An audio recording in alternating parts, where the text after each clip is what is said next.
pas de ce monde. À l'impossible, nul n'est tenu. Le mieux est l'ennemi du bien. Nous connaissons tous ces maximes. Et pourtant, nous sommes encore nombreux à continuer de chercher la perfection. Lorsque j'enseignais à l'université, j'ai régulièrement observé que certains étudiants multipliaient les activités et s'obstinaient dans des choix d'études qui ne leur convenaient pas pour suivre les attentes, pour répondre aux attentes de leurs parents qui souhaitaient les voir embrasser la carrière idéale. J'ai relevé à peu près le même phénomène lorsque je me suis expatriée à Taïwan et que j'ai accompagné des enfants à apprendre le français. La plupart d'entre eux multipliaient à nouveau les activités extrascolaires dans lesquelles ils devaient sans cesse performer. Ils étaient déjà exténués par leur rythme de vie à 7 ans. Les recherches scientifiques sur le perfectionnisme m'ont conforté dans mes constats et dans ce que j'ai moi-même pu expérimenter en tant que perfectionniste. J'ai donc envie de vous inviter à réfléchir sur la notion de perfectionnisme, à vous en expliquer les effets, à vous proposer des pistes pour s'en détacher. Et surtout, cela me donne l'occasion, vous le verrez, de parler de moi, car avec mon perfectionnisme, j'ai tendance à croire que tout tourne autour de ma personne. Pour commencer, j'aimerais savoir qui parmi vous se considère comme perfectionniste. Pas besoin de chercher la perfection dans tous les domaines de notre vie, merci pour ceux qui se sont manifestés. Pour être perfectionniste, nous le sommes tous un peu, à certains moments. Ce qui nous différencie est la perception que nous en avons, le sens que nous donnons. Le discours intérieur que parfois nous nous racontons. Le perfectionnisme est la tendance, l'obsession, à vouloir tout faire avec un souci de la perfection. C'est le désir irrationnel d'être parfait et l'éternelle insatisfaction qui en découle, qui nous empêche à la fois de passer à l'action et de nous réjouir de nos vies. Alors, certains d'entre vous pourraient y voir une recherche de l'excellence. Il s'agit plutôt pour moi d'une recherche de l'inaccessible. Être perfectionniste, c'est considérer toute imperfection comme inacceptable. C'est déployer des efforts incessants au quotidien pour maintenir un niveau d'exigence, des standards très élevés, voire, c'est là tout l'enjeu, impossible à atteindre pour nous-mêmes et pour les autres. Ces 35 dernières années, dans de nombreux pays, le niveau de perfectionnisme a considérablement augmenté chez les étudiants. Ils sont de plus en plus nombreux à avoir de la pression pour très bien réussir leur vie, ils sont en compétition les uns avec les autres. Et ils ont des attentes universitaires et professionnelles de plus en plus irréalistes. Peut-être vous l'avez remarqué, de nombreux jeunes diplômés écrivent sur leur CV « perfectionniste », comme si le perfectionnisme était une caractéristique qui augmenterait leurs chances d'être embauchés. Alors bien sûr, on retrouve chez les perfectionnistes des qualités recherchées par les employeurs, fiabilité, rigueur, sens du détail. Pourtant, étymologiquement, l'adjectif parfait, dérivé du latin persifere, renvoie initialement à l'idée d'une action menée jusqu'au bout, totalement. Or, l'un des problèmes majeurs du perfectionnisme est justement la difficulté à finir une action, à rendre une tâche dans un délai imparti. Être perfectionniste, c'est prendre et perdre beaucoup de temps. C'est parfois passer des heures, des jours, des semaines à peaufiner, ou à l'inverse, à procrastiner, par peur de mal faire, par peur d'échouer. Si on applique la loi de Pareto, 80% du travail est réalisé en 20% de temps, on multiplie à peu près par 5 le temps qu'un perfectionniste va passer à essayer d'atteindre les 100%. Et là, vous en conviendrez, ça devient tout de suite beaucoup moins intéressant pour un employeur. Le perfectionnisme serait même l'une des causes de ce qu'on appelle le présentéisme, le fait pour un salarié de ne pas être pleinement productif à cause de son état physique ou mental, alors qu'il est physiquement présent sur son lieu de travail. Et puisqu'on parle de travail, vous avez certainement vous-même déjà essuyé les critiques ou les foudres d'un collègue, d'un manager perfectionniste qui était incapable de déléguer, qui vérifiait toutes les ponctuations, bref, qui n'était jamais satisfait de son travail ou du vôtre. J'ai été cette personne. D'aussi loin que je me rappelle, j'ai toujours été perfectionniste, autocritique, dans le contrôle. Pensant toujours que j'aurais pu mieux faire, je m'auto-sabotais. J'étais incapable de me réjouir de mes progrès, de célébrer mes réussites. J'avais une vision de la vie assez binaire, il faut le dire. Tout était noir ou blanc, réussite ou échec. Seuls mes résultats comptaient. J'ai refusé une proposition d'intégrer Normal Sup car j'avais peur de ne pas être à la hauteur. J'ai longtemps été addict aux to-do list journalières de 4 pages. J'ai modifié des centaines de fois les phrases de ma thèse. J'ai été aussi incapable de recevoir des amis chez moi à l'improviste, de peur qu'ils ne découvrent de la poussière en haut de mon armoire. Ça va loin. Aujourd'hui, je suis maman. J'ai lu des centaines de livres sur la parentalité. J'ai testé le modèle de la mère parfaite, évidemment, et j'ai essuyé un burn-out parental à l'autre bout du monde, lorsque je vivais à Taïwan, parce que j'étais persuadée que l'univers entier scrutait tous mes faits et gestes, allait me juger au moindre faux pas. Je ne m'autorisais aucune erreur, vraiment. Heureusement, le tableau que je vous dresse n'est pas si noir, sinon je ne serais pas là. J'ai eu un déclic, grâce à mon fils de 5 ans. Mon fils est drôle, il est curieux et il est perfectionniste. Les chiens ne font pas des chats. Alors, comme il adore les super-héros, il a la méthode pour se transformer facilement en Hulk. Lorsqu'il colorie, il s'interdit de dépasser les contours. Lorsqu'il dessine, il veut reproduire trait pour trait et à la parfaite échelle ses figurines. Même s'il y arrive de mieux en mieux, vous vous en doutez, il a encore des difficultés à atteindre le résultat exact qu'il s'est fixé. Alors quand le personnage qu'il a dessiné avec beaucoup d'applications n'est pas parfaitement ressemblant à l'original, il devient vert de rage. Il écrase de toutes ses forces son œuvre et jette sa boulette de papier à travers la pièce en criant « C'est nul !» Quelle mère imparfaite je serais si je le laissais faire. Vous vous rendez compte si les voisins l'entendaient? Que penseraient-ils de moi?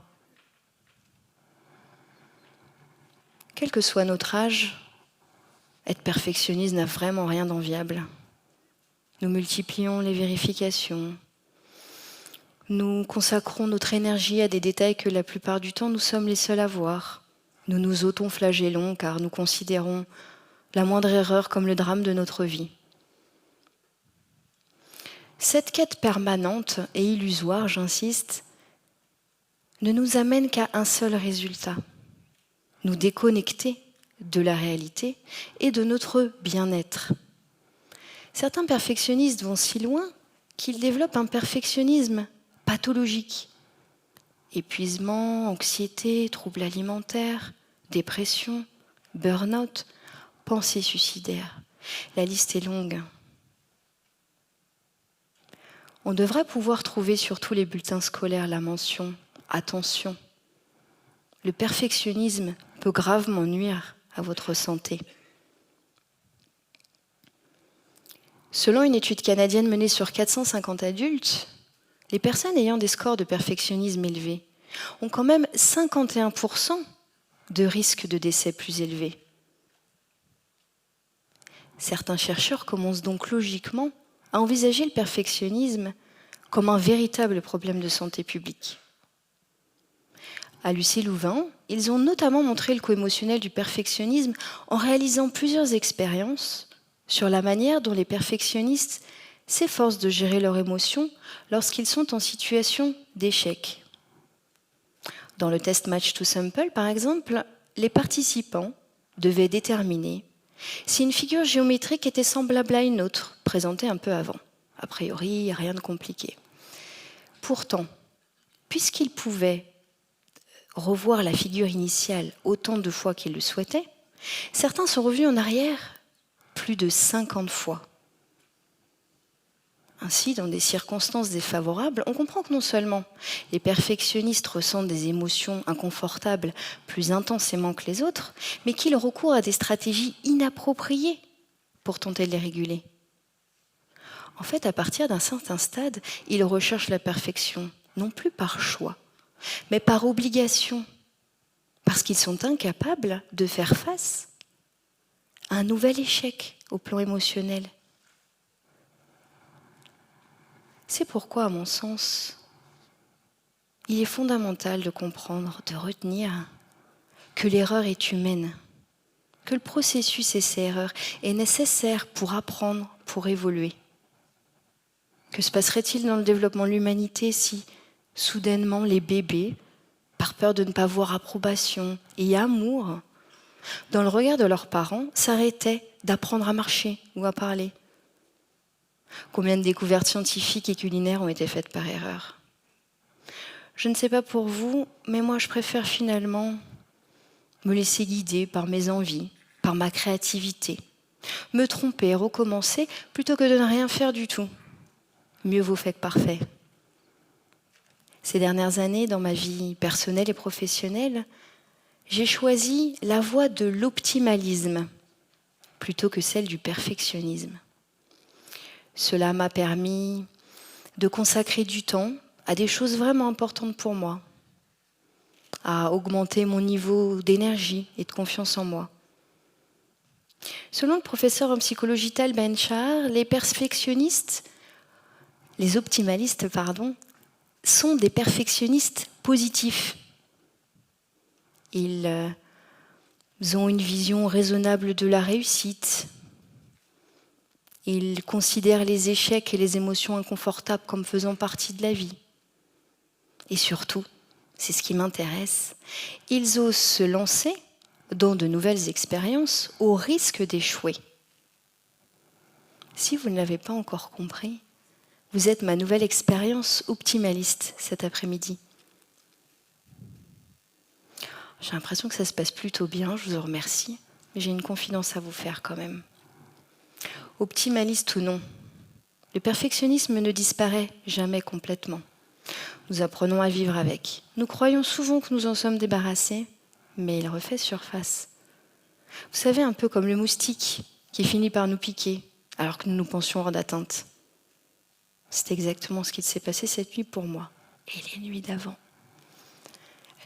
Subitement, je me suis dit, pourquoi me suis-je lancée dans un TEDx ? Je vais être la risée du public, de mes proches, de mes clients, du président de la République. Ne riez pas s'il vous plaît et suivez avec attention tout ce que je fais, bien évidemment. J'ai pris une profonde respiration et je me suis rassurée en me disant qu'au pire du pire, j'irai me cacher au fin fond de la Patagonie pour élever des lamas et que je ne reviendrai jamais en France, ou mieux, en Europe. Alors comment dépasser cette peur d'échouer face aux autres? Sortir du perfectionnisme toxique? Comment accompagner quelqu'un à être moins perfectionniste? Exactement comme le processus en 3 étapes qui m'a conduite jusqu'à vous aujourd'hui. Premièrement, observer les situations récurrentes dans lesquelles notre perfectionnisme apparaît. Accueillir nos émotions et nos besoins associés. En somme, développer notre intelligence émotionnelle. Savez-vous que seuls 36% des personnes savent reconnaître avec exactitude les émotions qui les traversent? La deuxième étape consiste à imaginer et se connecter à ce qui nous met en joie. Vous avez vu quand je m'illumine, quand je parle de joie déjà, à ce qui nous amuserait de faire vraiment. Comme si nous étions des enfants. On ne le fait pas assez souvent. Pour enfin oser. Oser faire ce qui nous fait vraiment vibrer, sans se soucier des résultats, du qu'en dira-t-on. Évidemment, cette mise en action n'est pas facile. Elle est même contre-intuitive, pour être honnête, pour les perfectionnistes, puisque nous sommes persuadés que faire une erreur détériore notre image, notre crédibilité, et que nous allons être rejetés. Pourtant, plus nous nous détachons de l'image que nous voulons projeter, et de celle que nous projetons réellement à l'extérieur, plus nous comprenons que nous sommes responsables de l'estime que nous nous portons, et que nos proches sont prêts à nous aimer tels que nous sommes. C'est la magie, non pas de Noël, même si c'est la période, mais de l'amour inconditionnel et de la vulnérabilité. Alors j'ai une ultime proposition à vous faire. Et si nous arrêtions de hisser la perfection comme une norme ou comme un objectif de vie à atteindre? Et si nous développions une société dans laquelle les essais, l'apprentissage, l'enthousiasme sont valorisés, une société dans laquelle nous acceptons d'être des débutants, une société dans laquelle la bienveillance et l'audace, j'aime bien mélanger les deux, sont érigés en principe de vie. Et si le moment parfait pour oser une vie imparfaite était maintenant? Pensez à ce que vous vous interdisez par peur d'échouer, à ce que cela pourrait changer dans votre vie. Que notre perfectionnisme soit un trait de personnalité, un comportement, une pathologie, regardons-le différemment, comme un signal d'alerte, un ami, un moteur. Nous sommes tous parfaitement imparfaits. Et si vous en doutez encore, rappelez-vous cet aphorisme de Salvador Dali. Ne craignez pas la perfection. Vous n'y parviendrez jamais.